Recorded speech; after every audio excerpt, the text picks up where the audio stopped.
Hi everyone! Welcome back po sa ating YouTube channel. Ito po ang inyong lingkod, Alminda Mix Vlog. Bumabati ng mapagpalang araw mga kalingap, mga ka-business. Gagawa tayo ng ating reaction video dito na yung one day ago na yung nakalipas. Itong beneficiary ni Kalingap Rab na itong si Jacqueline.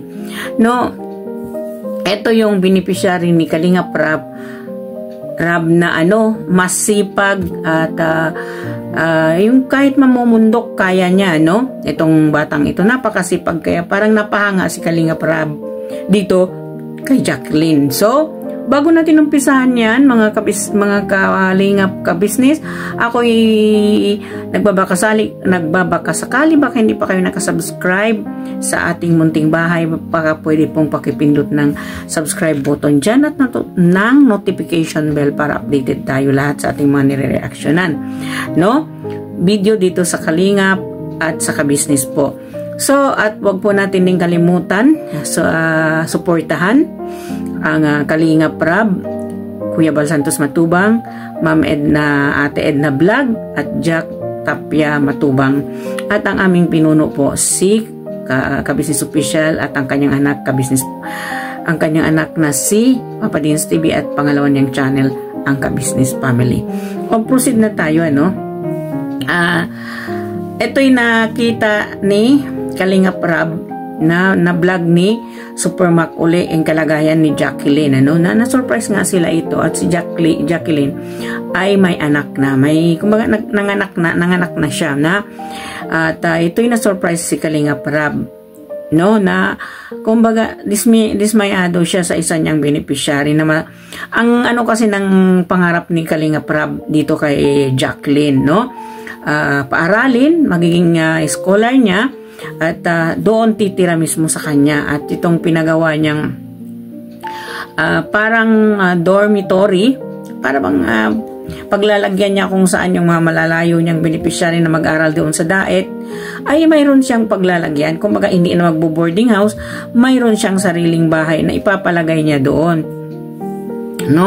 so yun, at na balitaan, napanood ni Kalingap Rab at napuntahan niya ito, pinuntahan niya uli itong kanyang beneficiary. So, nadismaya lang ng kaunti si Kalingap Rab na hindi niya inaasahan na si Jacqueline ay nag-asawa, At yun nga, nakita niya yung baby. So, parang nakapanghinayang, at the age of 17 na nagkaroon na siya ng anak, At ayon dito sa lola niya ay ang kadahilanan nung pagkaano niya at kung saan niya na-meet itong kanyang partner na hindi pa naman niya asawa kasi hindi pa naman sila kinasal,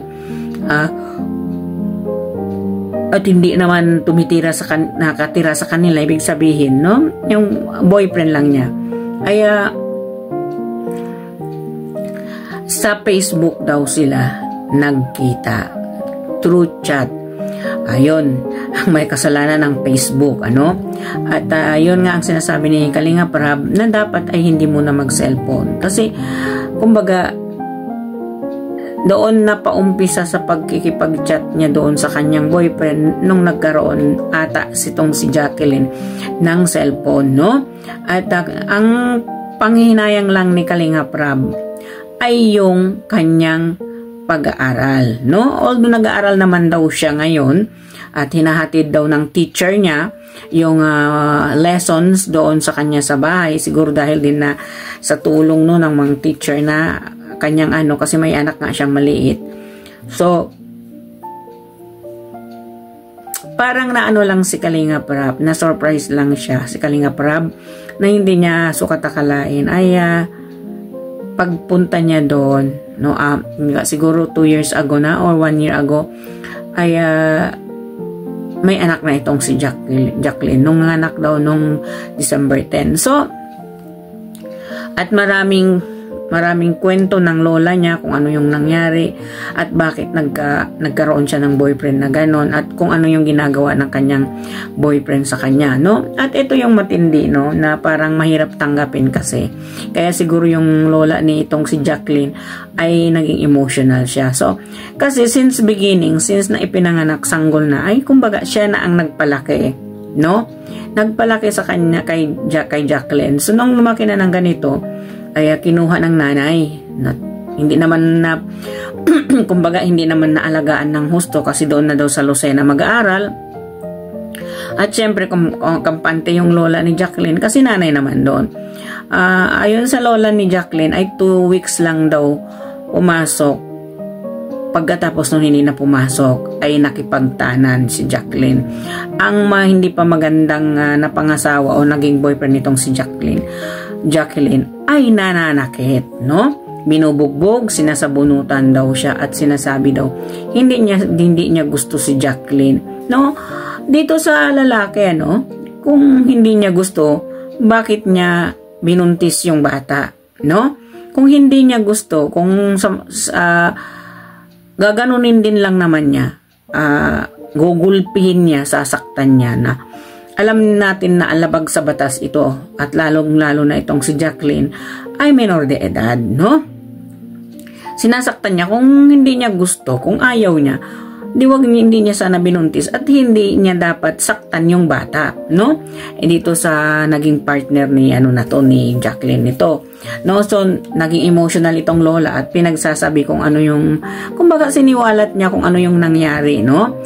Siguro itong si Jacqueline na para bang na-inlove talaga dito sa lalaki, halos saktan niya na yung lola niya. Siguro kung mapagsabihan siya, kumbaga nagre-rebelde siya dahil nga umibig nga, no?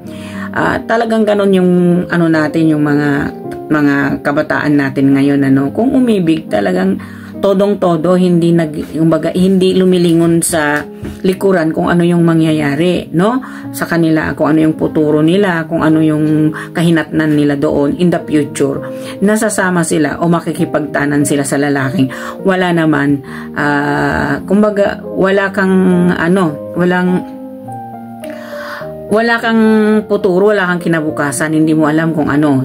Na syempre, na-inlove nga, at ang alam, masarap yung ma-inlove, syempre, para ka kasing nasa cloud 9 pag ikaw ma-inlove. So, yun sigurong naramdaman ni itong si Jacqueline. So, in the end, yun na rin ang lesson sa kanya, na ayon din naman sa kanya, napakahirap.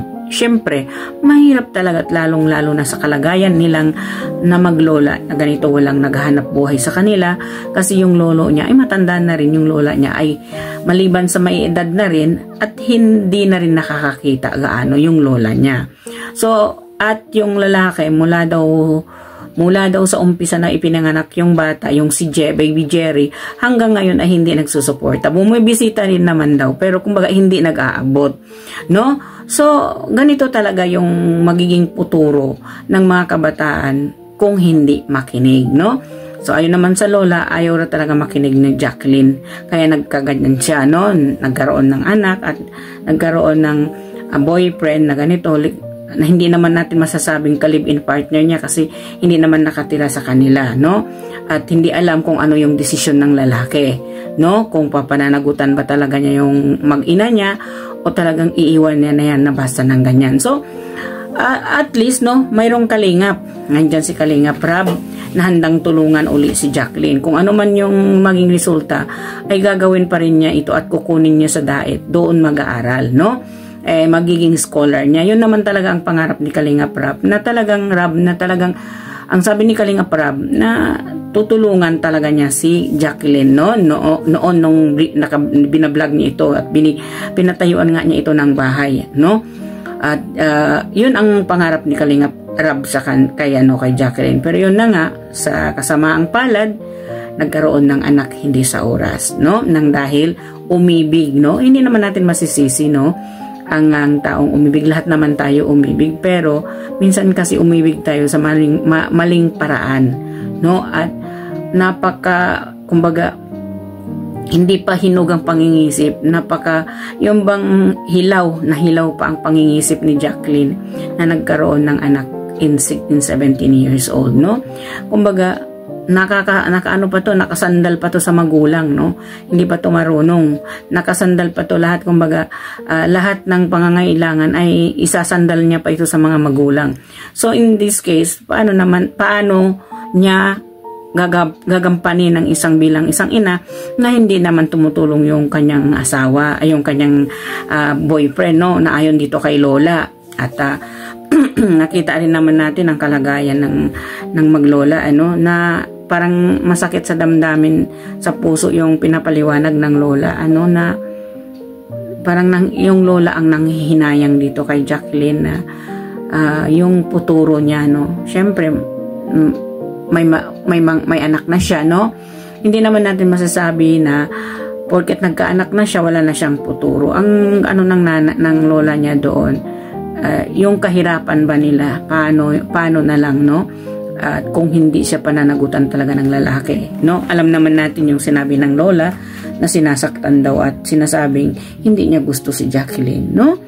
So, thanks God na lang at alhamdulillah nandyan ang Kalingap team.